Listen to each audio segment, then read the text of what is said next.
In today's video, we're continuing on our NHL offseason plan series, looking at the 16th ranked team from the NHL's regular season, the Nashville Predators. What kind of cap space do they have? Who's on expiring contracts? What moves will they make? We'll discuss all that coming up next.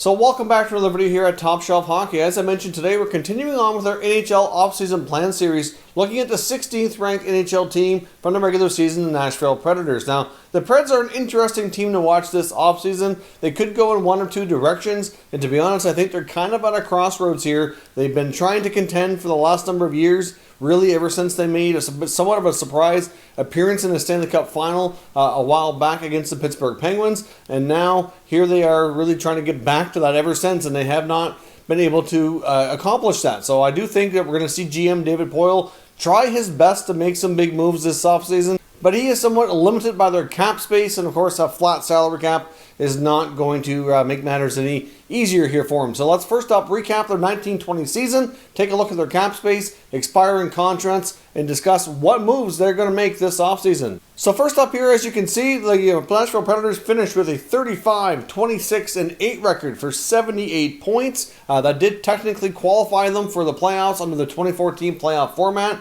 They went to the qualifying round, but unfortunately they lost against the Arizona Coyotes. So I guess by that standpoint, technically they didn't make the playoffs, which was certainly a surprising feat. I mean, the Predators, like I said, are a team over the last few years that have been having some difficult results. They really, ever since they went to the finals, they've been trying to get back, and they just have not had the first, the playoff success kind of started to dwindle, and now this past year, the regular season success just was not there, and it might be time for this team to make some more significant changes. Now, looking at their team statistics here, they scored 215 goals while allowing 217, so that's a -2 result overall, so not great on that front. This team certainly needs to be more offensive if they're going to have more long-term success and playoff success. The defensive ability as well is not quite as good as it used to be. Part of that is due to goaltending, I think, but we'll analyze that a little deeper here as we go along. Looking at their special teams results, both of them were not good at all. The power play was somewhat atrocious, 17.3%, 25th best,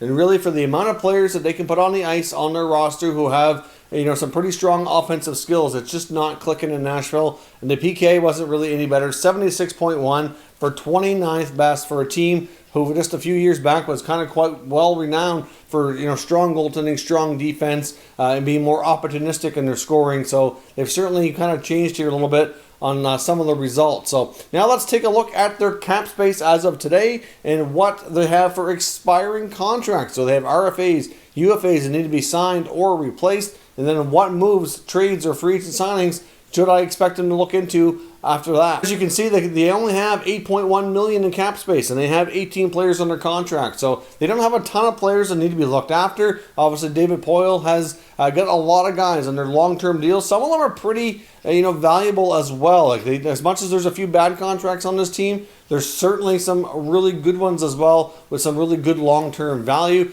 Taking a look at the list of contracts, it's actually not overly extensive. They do not have any restricted free agents at all this year. They do have a few unrestricted free agents, and it is some debate here over whether or not they will be able to return. I mean, they have two, fairly important forwards in Craig Smith and Mikael Granlund. Both those guys are UFAs. There's certainly some talk that the Predators want to shake things up and need to shake things up offensively. Within the forward group, I think it's fair to say both these players had somewhat down seasons, a little bit of a disappointing result. So it wouldn't be shocking if they did depart via free agency to get a fresh start themselves.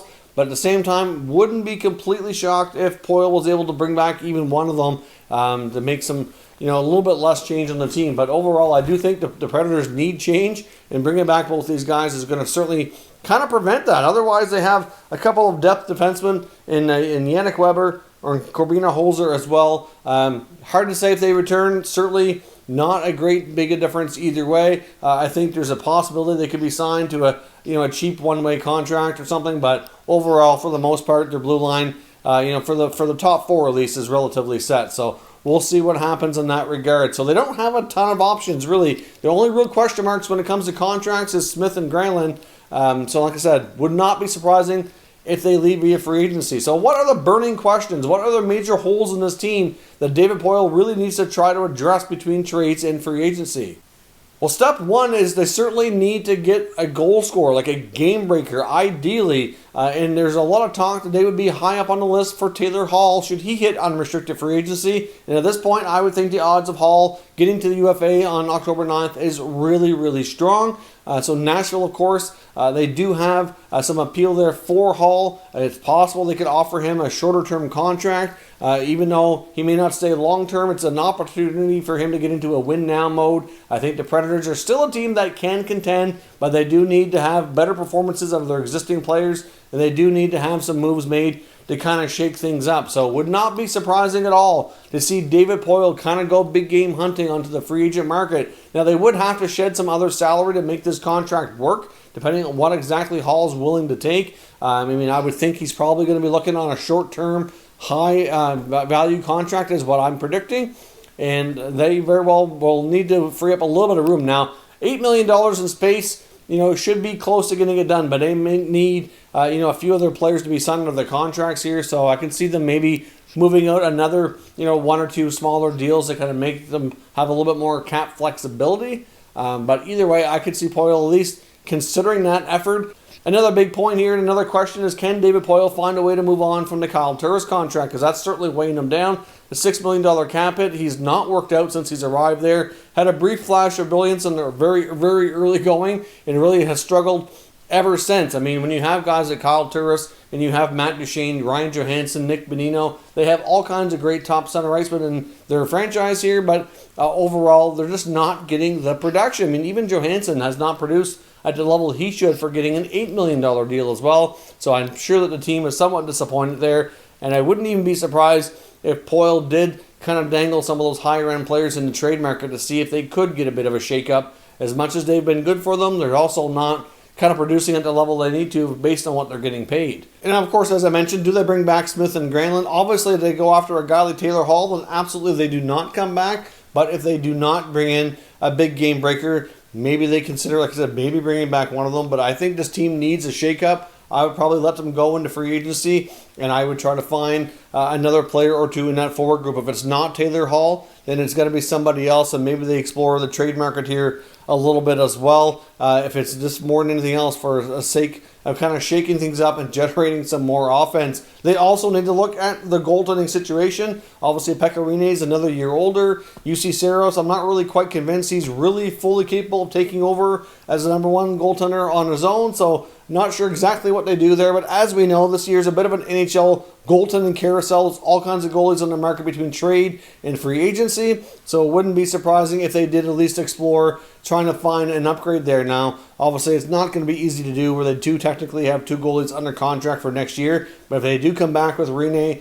and Saros, they definitely need them to be better next year for sure. Now, unfortunately, the Predators do not have an overly deep prospect pool either, so they don't have a lot of young players that they can lean on. It would be nice if they could finally get a better performance from Eeli Tolvanen. If he can show and demonstrate he's ready to be a full-time NHL player and make an impact. He was that offensive guy who I think over the last couple of years they were hoping could come in and help kind of re-energize that offensive push there from the forward group, but that just has not happened. So we'll see what happens when what he can do when training camp finally gets underway here for the following year. But the Predators are a team, like I said, they have some ability to make some big moves, but they also are somewhat handcuffed as well, and it's not going to be easy for Poile to navigate through this. So at the same time, I'm really not convinced next year's team is going to be a whole lot different unless he can find a couple of significant trades. I think that we might see a very similar Predators team who are kind of okay, probably has a shot at the playoffs. I just don't have a lot of confidence they can get very far in the playoffs without really shaking things up. But let me know what your thoughts are down in the comments. What moves do you expect from Nashville over this course of this offseason to try to be better for next year? Let me know your thoughts down in the comments, and we'll continue discussing further. If you're new to the channel, consider subscribing and turning on your notifications so you don't miss any future content. And give this video a thumbs up if you enjoyed it. I'd appreciate it if you did. As always, thank you for watching, and I'll catch you next time.